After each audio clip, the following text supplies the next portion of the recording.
Lytic and lysogenic cycles are two different viral replications which define the infections that viruses carry out to take over the host cell and reproduce. In the lytic cycle, the bacteriophage destroys the cellular structure of infected bacteria, taking control of a host cell to produce its viral progeny independently from host DNA replication. Whereas in the lysogenic cycle, the virus assimilates its genome into the host, replicating its viral DNA along with the host DNA. So integrating itself within the host genome.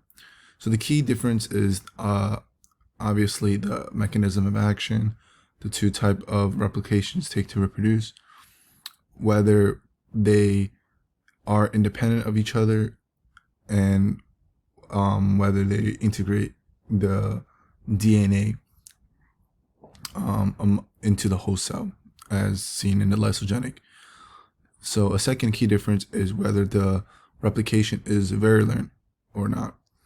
In the lytic replication, since the lytic phage destroys the membrane and cellular structure, has completely taken over the host cell and killed it in the process, whereas the lysogenic phage assimilates its DNA without the host, it assimilates its DNA with the host without killing it.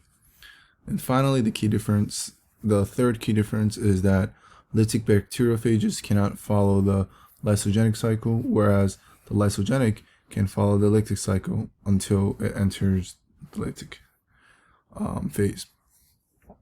This is referred to as lysogenic conversion. So essentially, lysogenic conversion passes on genes with special functions to bacterial cells, inducing virulent aspects.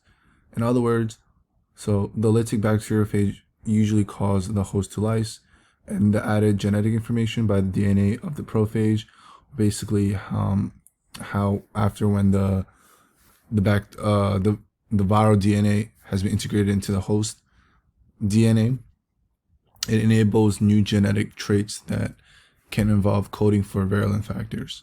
And because of this, lysogenic conversion is an important aspect of pathogenicity and infectious diseases.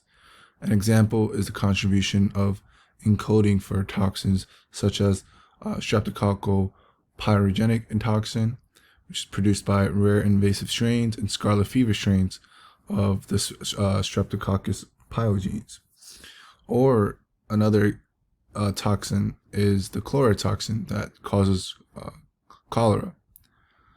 And another example of lysogenic conversion is the formation of biofilms, the aggregate of microbial communities that have enhanced communication and access to nutrients, enable them with a versatility to survive more harsh environmental conditions.